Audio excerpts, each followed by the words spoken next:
बात पते की लाख टके की बात पते की। नमस्कार किसान साथियों, मैं हूं अनुपम तिवारी, आपका कृषि मित्र। और हर बार की तरह आज भी है रविवार और शाम के बज रहे हैं 7। हम आपका कृषि नेटवर्क के YouTube चैनल में बहुत बहुत स्वागत करते हैं। हर हफ्ते हम रविवार के दिन शाम को 7 बजे आपके द्वारा चुने हुए एक विषय पर अपनी कृषि एक्सपर्ट्स की टीम के साथ सलाह मशवरा करते हैं। इस शो का नाम है बात पते की। बात पते की, लाख टके की बात पते की। तो मैं सबसे पहले तो आप सबका हमारे साथ जुड़ने के लिए धन्यवाद कहना चाहता हूं। और दूसरा मैं आपको बताना चाहता हूं कि पिछले हफ्ते हमने जो टॉपिक किया था गवर्नमेंट स्कीम या सरकारी योजनाओं का, वो उसका रिस्पांस बहुत ही अच्छा रहा। आप में से कई लोगों ने उसे लाइक किया, शेयर किया, सब्सक्राइब किया। उसके लिए भी मैं और मेरी जो पूरी टीम है, हमारी जो पूरी टीम है कृषि नेटवर्क की, वो धन्यवाद देना चाहती है। इस हफ्ते का जो टॉपिक है वो हमने सीजनल पकड़ा है। जो ज्यादातर जो हमारे किसान भाई हैं वो हमारे ऐप पर, हमारे यूट्यूब के वीडियोस पे हमने मिस कॉल का भी एक चालू किया था अपने ऐप पर। उसमें एक बैनर लगा हुआ, अगर आप वो बैनर क्लिक करोगे तो एक नंबर पे ले जाता है आपके फोन के। आप उसे डायल करोगे तो वहां पे मिस कॉल अलर्ट आ जाता है। फिर हम आपको कॉल बैक करके पूछते हैं आपकी समस्या क्या है। तो वहां पर भी सबसे ज्यादा किसानों ने जो हमसे सवाल किए थे वो ये थे कि उनकी जो प्याज की फसल है जो आजकल लगी हुई है, मानसून का सीजन होने की वजह से उसमें सीजनल दिक्कतें बहुत आ रही हैं। कई जगह क्या है कि प्याज के पत्ते पीले पड़ रहे हैं। कई जगह जैसे महाराष्ट्र के कुछ भागों में प्याज का ट्रांसप्लांटेशन चल रहा है, नई सीडलिंग्स लगाई जा रही हैं, तो सीडलिंग्स जो है गल जा रही हैं। तो ये सब जो दिक्कतें आजकल प्याज की फसल में आ रही हैं, उन दिक्कतों पे हम चर्चा करेंगे कि अभी इस सीजन की सबसे कॉमन 3 या 4 दिक्कतें जो सबसे ज्यादा आ रही हैं वो क्या है और उनके निवारण के उपाय क्या हैं। तो किसान भाइयों, इस विषय पर हमें और ज्ञान देने के लिए कृषि नेटवर्क के एक्सपर्ट पैनल से आज हमारे साथ है प्रियंका जी, मनिंदर जी, गगन जी, रोहन जी और आशीष जी। तो ये सभी एक्सपर्ट जो हमारे साथ जुड़े हुए हैं वो एक एक करके इस विषय पर हमें अपना ज्ञान देंगे। हम शो की शुरुआत करते हैं मनिंदर जी से। तो मनिंदर जी, आप बताइए कि आजकल क्या प्रॉब्लम आ रही है आपके क्षेत्र में, क्या प्रॉब्लम आ रही है, किसान आपसे सबसे ज्यादा सवाल क्या पूछ रहे हैं प्याज के बारे में आजकल। जी अनुपम जी, सबसे पहले तो मेरी तरफ से सभी किसान भाइयों को नमस्कार। जो प्याज में सबसे ज्यादा दिक्कत है या जो आम कीट रहता है वो थ्रिप्स की दिक्कत आती है। और यह प्याज का बिल्कुल आम सा कीट है। और यह गर्म और शुष्क जब मौसम होता है तब ये ज्यादा पनपता है। और यह परिस्थिति ज्यादातर जहाँ पे ज्यादा उत्पादन लेते हैं प्याज का, तो वहाँ पे यह ज्यादा उत्पन्न होती है। और यह जो थ्रिप्स हैं ये आयरिस येलो स्पॉट वायरस को भी एज ए वेक्टर के रूप में उसको फैलाते हैं। तो एज ए वेक्टर का ये थ्रिप्स जो हैं इस वायरस के लिए रिस्पॉन्सिबल होते हैं। तो ये थ्रिप्स की प्रॉब्लम आ रही है, बहुत सारे किसान पूछते भी हैं थ्रिप्स के बारे में हमसे। इनसे बचा कैसे जाए? सबसे पहले तो ये दिक्कत आती क्यों है? ये दिक्कत सबसे ज्यादा जब प्याज बल्ब की स्टेज पर होता है, तब यह अपना भोजन उनके बल्ब के पास से खाते हैं और पत्ते को ऊपर से ऊपर चाटते रहते हैं, जिसकी वजह से वह पूरा चांदी की तरह पूरा रंग बदल जाता है। और उसके कारण यह अपना भोजन नहीं बना पाता, जिससे वह धब्बे हो जाते हैं और पौधे में भोजन बनाने की क्रिया भी कम हो जाती है। तो इसके निम्फ और बेशक दोनों ही पत्तों पर खाते हैं और यह पूरे पौधे को भारी नुकसान पहुंचाते हैं। तो इसके अगर हम जैविक नियंत्रण की बात करें तो यह जो इसके प्राकृतिक शत्रु हैं उनको हमें खेत में छोड़ना चाहिए, जिसमें मेन है प्रीडियोसिस माइट, मिनिस पायरेट और लैटविंग मुख्य रूप से शामिल है। यह अक्सर थ्रिप्स को खाते हैं। और हालांकि यह प्राकृतिक जो दुश्मन है वो अगर हम ब्रॉड स्पेक्ट्रम की स्प्रे करें तो उस खेत में यह नहीं आते हैं। तो किसानों को जो सिंथेटिक दवाइयां हैं उनका प्रयोग करने से बचना चाहिए। और इसी के साथ साथ अगर हम सांस्कृतिक नियंत्रण की बात करें या कल्चरल प्रैक्टिसेस की बात करें, तो उसमें हम अनाज या अल्फा अल्फा जहाँ पे पास में है ये प्याज की फसल के, तो उसको लगाने से बचना चाहिए। ताकि क्योंकि ये अनाज में जब बसंत की ऋतु आती है तब यह थ्रिप्स का प्रकोप उनमें ज्यादा हो जाता है। और जब वह फसल कट जाती है तो उस अनाज की फसल से यह प्याज की फसल में आ जाते हैं और यह पौधों को भारी नुकसान पहुंचाते हैं। तो इस तरह से हम कल्चरल प्रैक्टिसेस इनको अनाज से दूर लगाकर भी इस समस्या से निजात पा सकते हैं। और लास्ट में अगर हम केमिकल की बात करें तो इसके लिए स्पिनोट्रम 11.7% एससी फॉर्म में जो दवा आती है उसका छिड़काव हम 180 ml प्रति एकड़ का करके इससे लंबे समय तक निजात पा सकते हैं। तो यह मुख्य रूप से थ्रिप्स के बारे में था और उनके कंट्रोल के बारे में था।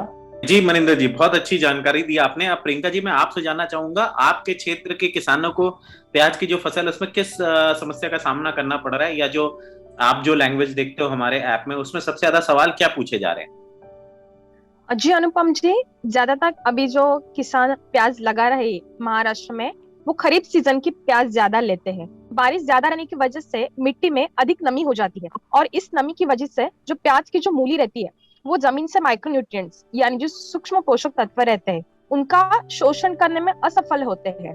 परिणामी इनकी कमी की वजह से जो ऊपर की पत्तियां है वो पीली हो जाती है। इसके कारण जो पीलापन है वो ज्यादातर आ जाता है, और ये पीलापन आने की वजह से जो पत्तियां है वो बाद में गलने भी लगती है। तो इस पीलेपन के नियंत्रण के लिए पहले तो आप जमीन में जो नमी की वजह से जो ठंडापन रहता है तो उसमें थोड़े गर्मी लाने के लिए सल्फर 90% 3 किलो प्रति एकड़ पानी के माध्यम से मतलब फर्टिगेशन के साथ आप दे सकते हो। और फर्टिगेशन करने के बाद जो पत्तियां में हरापन बनाए रखने के लिए माइक्रोन्यूट्रिएंट आप किसी भी कंपनी का उसमें इस्तेमाल कर सकते हैं। 1 ग्राम प्रति लीटर पानी में घोलकर, और इसी के साथ साथ थोड़ा अच्छी बढ़वार के लिए फल्विक एसिड के साथ उसका स्प्रे करें, तो इसका नियंत्रण हम अच्छे प्रकार से कर सकते हैं। जी प्रियंका जी, और बहुत ज्यादा आपके क्षेत्र में समस्या आ रही है प्याज के पीलेपन की? जी सर।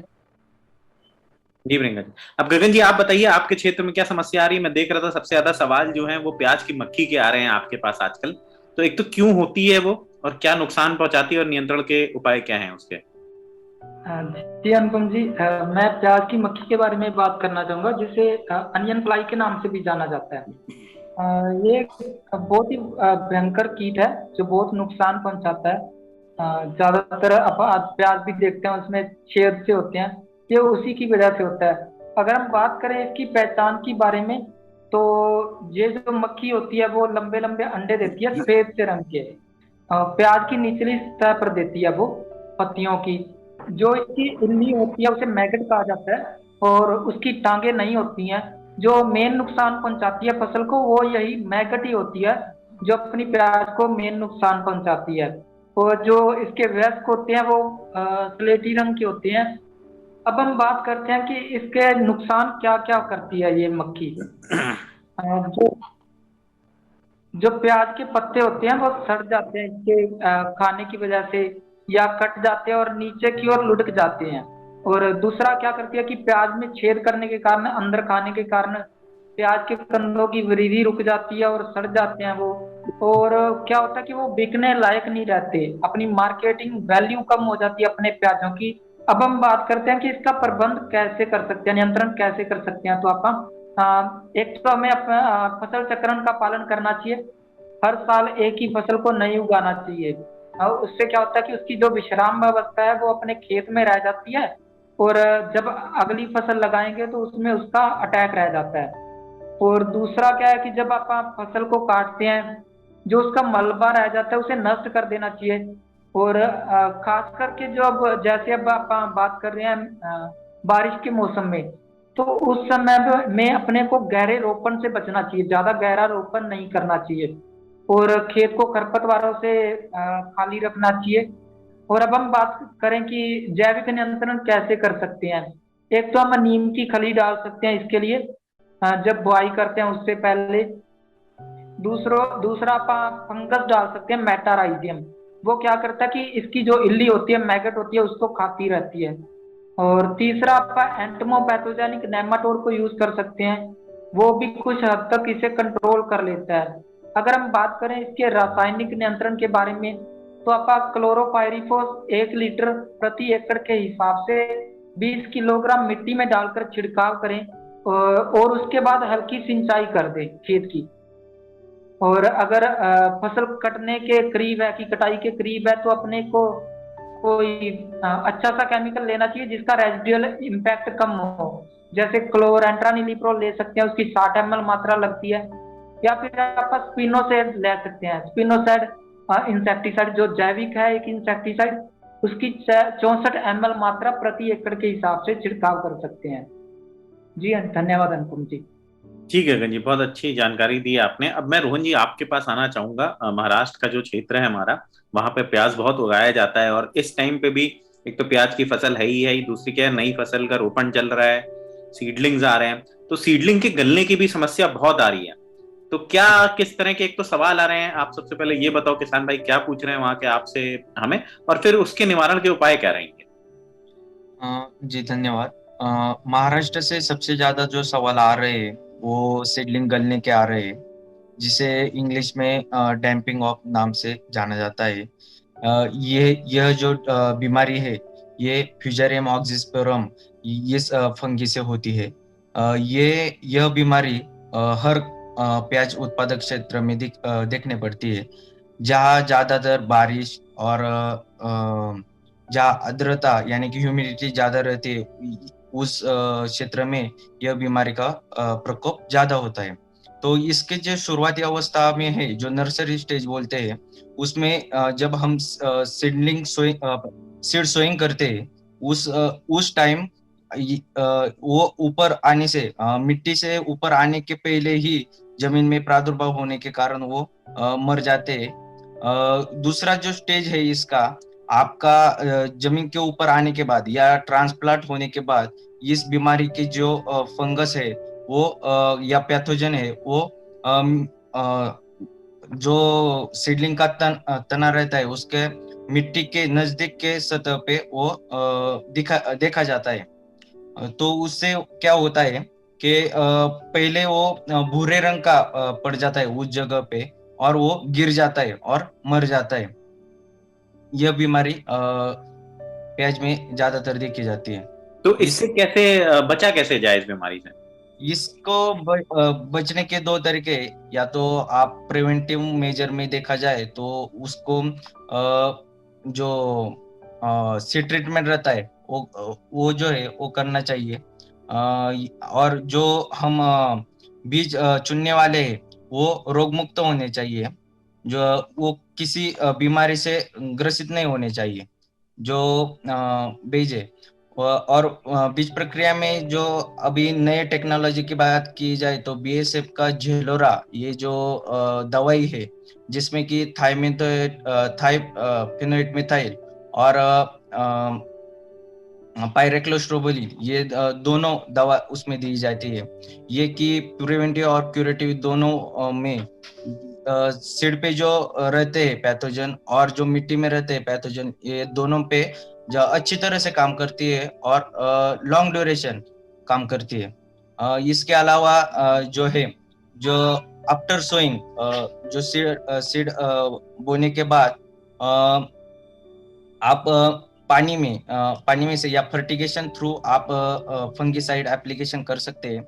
इसमें मेटालैक्सिल 35% WP जो होता है वो 100 ग्राम पर 100 स्क्वायर मीटर एरिया को आप फर्टिगेशन थ्रू दे सकते हैं। इसके अलावा स्प्रेइंग से भी यह बीमारी आप रोक सकते हैं।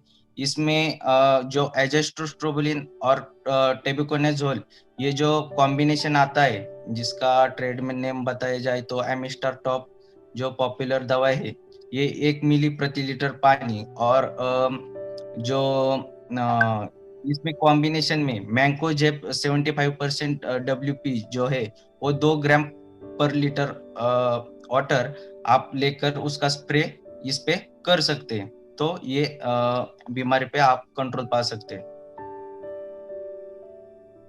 जी रोहन जी, बहुत अच्छी जानकारी दी आपने। आशा करता हूँ किसान भाइयों को बहुत मदद मिलेगी इससे। अभी आपने जो प्रिवेंटिव मेजर की बात करी है, वही आशीष जी मैं आपके पास लेके आता हूँ कि प्रिवेंटिव मेजर्स एक तो क्या करना चाहिए किसानों को कि पहली बात तो ये समस्या आए नहीं उनको, तो और दूसरी चीज क्या है कि अभी हम जो प्रिवेंटिव मेजर्स बताएंगे वो अगले साल किसानों को बहुत काम आने वाला है।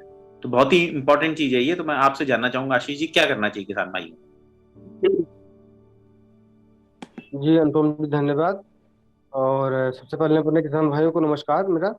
और जैसे सभी हमारे सलाहकार भाइयों ने बताया सारी चीज़ों को लेकर, रोग को लेकर।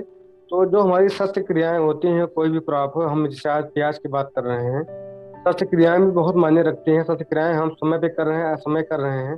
जैसे प्याज का ट्रांसप्लांटिंग होने के बाद 7 से 12 दिन के अंदर हमें उसमें निराई गुड़ाई मैनुअली करना चाहिए, और उसको जो है फिर 30 से 35 दिन बाद फिर रिपीट करना चाहिए। जो हमारी जो चौड़ी और सकरी घासें होती हैं, उसको खत्म करने के लिए मैनुअल हम इस तरह से बिना केमिकल यूज के उसको खत्म कर सकते हैं। तीसरा एक बताऊं आपको, कोनो वीडर है जो सभी एग्रो इंडस्ट्रियल स्टेट जो होते हैं, जहाँ पे दवाएं मिलती हैं और कृषि यंत्र मिलते हैं, कोनो वीडर 750 रुपये से लेकर 1200 रुपये तक मिलता है।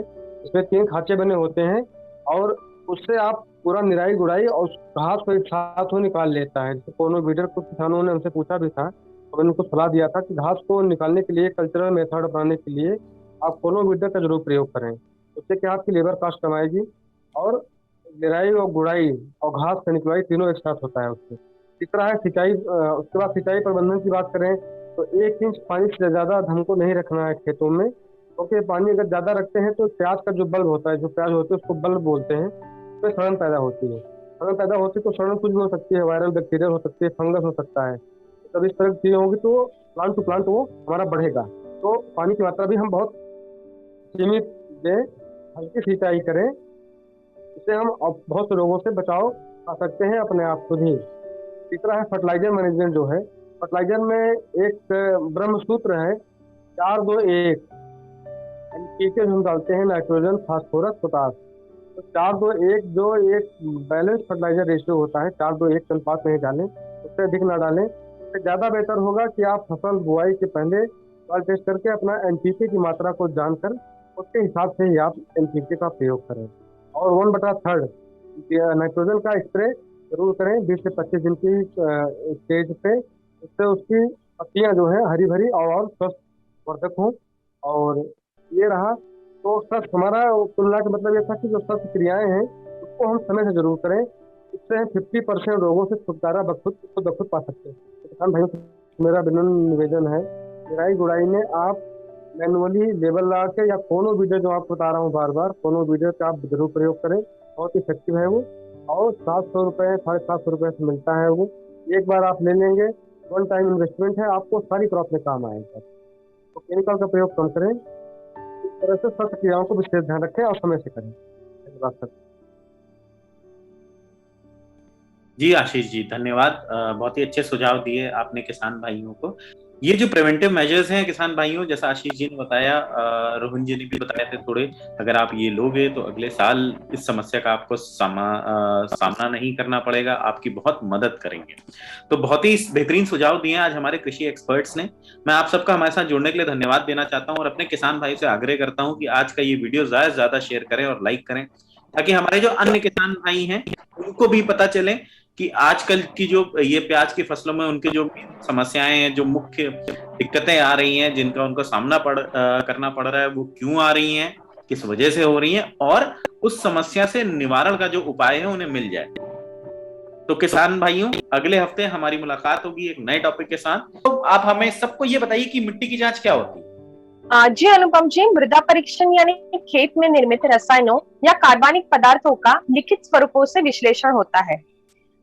इस तरीके से आप तय कर सकते हैं कि किस खेत में कौन सी फसल उगानी चाहिए। तो बेल आइकन दबा के चैनल सब्सक्राइब करना ना भूलें, और हर रविवार शाम 7 बजे जरूर देखें आपका अपना शो बात पते की। धन्यवाद।